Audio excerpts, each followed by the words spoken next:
ವಿಧಾನ ಪರಿಷತ್ತಿನ ಚುನಾವಣೆ ಸಂಬಂಧಿಸಿದಂತೆ ಚರ್ಚೆ ಆಯಿತು. 4 ವಿಧಾನ ಪರಿಷತ್ತಿನ ಚುನಾವಣೆ, ಶಿಕ್ಷಕರ ಮತ್ತು ಪದವೀಧರ ಕ್ಷೇತ್ರದ್ದು, ಅದರ ಕುರಿತಾಗಿ, ಅದರ ಗೆಲುವಿನ ಕುರಿತಾಗಿ ತಂತ್ರಗಾರಿಕೆ ರೂಪಿಸುವ ಕುರಿತಾಗಿ ಚರ್ಚೆ ಆಯಿತು. ಶಿರಾ ಉಪಚುನಾವಣೆ JDS ಜೊತೆಗೆ ಸಮನ್ವಯ ಸಾಧಿಸಿ NDA ಅಭ್ಯರ್ಥಿಯನ್ನು ಅಲ್ಲಿ ಸ್ಪರ್ಧೆ ಮಾಡಿಸಿ ಗೆಲ್ಲಿಸಬೇಕು ಅನ್ನೋದ್ರ ಬಗ್ಗೆ ಚರ್ಚೆ ಆಯಿತು. ಹಾಗೆಯೇ 23 ಲಕ್ಷ ವಿವಿಧ ಪಿಂಚಣಿದಾರರ ಪಿಂಚಣಿಯನ್ನು ರದ್ದು ಮಾಡಿದ್ದಾರೆ. ಹಿರಿಯೂರು 23 ಲಕ್ಷ ವಿವಿಧ ಪಿಂಚಣಿದಾರರ ಪಿಂಚಣಿಯನ್ನು ರದ್ದುಪಡಿಸಲಾಗಿದೆ.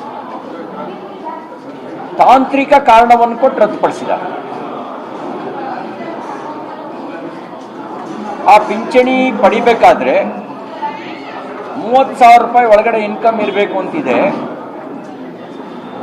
BPL ಕಾರ್ಡ್ ಪಡಿಲಿಕ್ಕೆ 1 ಲಕ್ಷದವರೆಗೂ ಇದೆ. ಈಗ 30,000 ಇನ್ಕಮನ್ನು ದಾಟಿದ ಎಲ್ಲರದ್ದು ಪಿಂಚಣಿ ರದ್ದಾಗಿದೆ. ಇದರಿಂದಾಗಿ ಅಸಹಾಯಕ ಅಂಗವಿಕಲರು, ವಿಧವೆಯರು, ವಯೋವೃದ್ಧರು ಸಂಕಷ್ಟಕ್ಕೀಡಾಗಿದ್ದಾರೆ. ಇದನ್ನೇ ನಂಬಿಕೊಂಡು ಮನೆಯಲ್ಲಿ 4 ತುತ್ತು ಅನ್ನ ತಿಂತಾ ಇದ್ದವರು ಇವತ್ತು ಅಸಹಾಯಕ ಪರಿಸ್ಥಿತಿಯಲ್ಲಿ ನರಳ್ತಾ ಇದ್ದಾರೆ, ಹಿಡಿಶಾಪ ಆಗ್ತಾ ಇದ್ದಾರೆ. ಈ ವಿಷಯವನ್ನು ಕುರಿತು ಹೋರಾಟ ಮಾಡಬೇಕು ಅಂಥೇಳಿ ಚರ್ಚೆ ನಡೀತು. BPL ಕಾರ್ಡನ್ನು ಅವೈಜ್ಞಾನಿಕವಾಗಿ ರದ್ದುಪಡಿಸೋ ಕೆಲಸ ಮಾಡಿದ್ದಾರೆ. ಬ್ಯಾಂಕಲ್ಲಿ ಸಾಲ ತಗೋಬೇಕು ಅಂದರೆ ಇನ್ಕಮ್ಮು, ಸಿಬಿಲ್ ಸ್ಕೋರು ಕೇಳ್ತಾರೆ.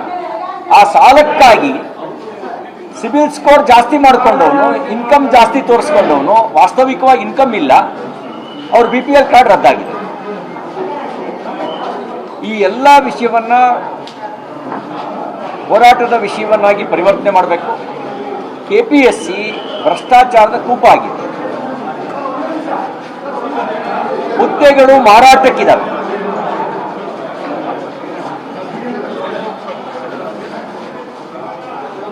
KPSC ಅದನ್ನು ಪಾರದರ್ಶಕವಾಗಿ ಮಾಡುವ ರೀತಿಯಲ್ಲಿ ಪ್ರಾಮಾಣಿಕವಾಗಿ ಯಾರು ಮೆರಿಟ್ ಪಡೆದಿರ್ತಾರೆ ಅವರಿಗೆ ಲಾಭ ಸಿಗಬೇಕು. ಹಣಕ್ಕೆ ಮಣೆ ಹಾಕುವಂಥ KPSC ಇರಬೇಕಾ? ಇದರಿಂದ ಉದ್ಯೋಗಾಕಾಂಕ್ಷಿಗಳಿಗೆ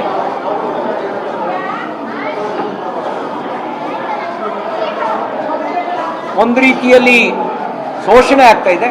ಇದ್ರ ಬಗ್ಗೆಯೂ ಕೂಡ ಚರ್ಚೆ ನಡೆಸಿದ್ದೇವೆ. ಇದನ್ನು ಹೋರಾಟ ನಡೆಸೋದ್ರ ಬಗ್ಗೆಯೂ ಕೂಡ ಚರ್ಚೆ ನಡೆದಿತ್ತು.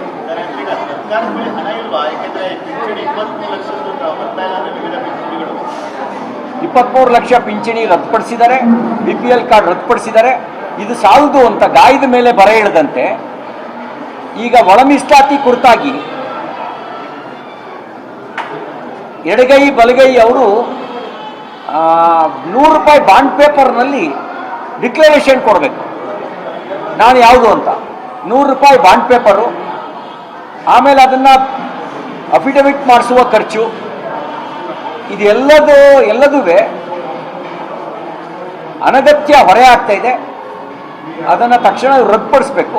ಅನಗತ್ಯ ಹೊರೆ ಅದು ಒಂದು 200 ರೂಪಾಯಿ ಖರ್ಚಾಗುತ್ತೆ. ಅವ್ರ ಹತ್ರ ಈಗ ಆಲ್ರೆಡಿ SC ಸರ್ಟಿಫಿಕೇಟ್ ಇದ್ರೂ ಕೂಡ ಅವರು ಒಳ ಮೀಸಲಾತಿ ಕುರಿತಾಗಿ ಅವ್ರ ಬಾಂಡ್ ಪೇಪರ್ನಲ್ಲಿ ಅಫಿಡವಿಟ್ ಕೊಡಬೇಕಾಗಿದೆ. ಇದೆಲ್ಲವೂ ಅನಗತ್ಯ ಶೋಷಣೆಗೆ ಕಾರಣ ಆಗ್ತಾ ಇದೆ. ಸರ್ಕಾರ ತನ್ನ ಖಜಾನೆಯನ್ನು ತುಂಬಿಸ್ಕೊಳ್ಳೋಕ್ಕೆ ಬೇರೆ ಬೇರೆ ಮಾರ್ಗವನ್ನು ಹಿಡಿದಿದೆ. ಅದರಲ್ಲಿ ಕ್ಯಾಸ್ಟ್ ಸರ್ಟಿಫಿಕೇಟು ಒಂದು ಮಾರ್ಗ, ಇನ್ಕಮ್ ಸರ್ಟಿಫಿಕೇಟು ಒಂದು ಮಾರ್ಗ, ಅದಕ್ಕೆ ಅಫಿಡವಿಟ್ ಕೊಟ್ಕೊಳ್ಬೇಕು ಅನ್ನೋ ಒಂದು ಮಾರ್ಗ, ಪಿಂಚಣಿಯನ್ನು ಕೊಡೋಕ್ಕಾಗದೇ ಇರುವಂಥ ದುಸ್ಥಿತಿ ಸರ್ಕಾರಕ್ಕೆ ಕಾಡ್ತಾ ಇದೆ. ಬಿಡದಿ ಟೌನ್ಶಿಪ್ ವಿರೋಧಿಸಿ ನಡೀತಾ ಇರುವಂಥ ಹೋರಾಟವನ್ನು ಭಾರತೀಯ ಜನತಾ ಪಾರ್ಟಿ ಬೆಂಬಲಿಸಿದೆ.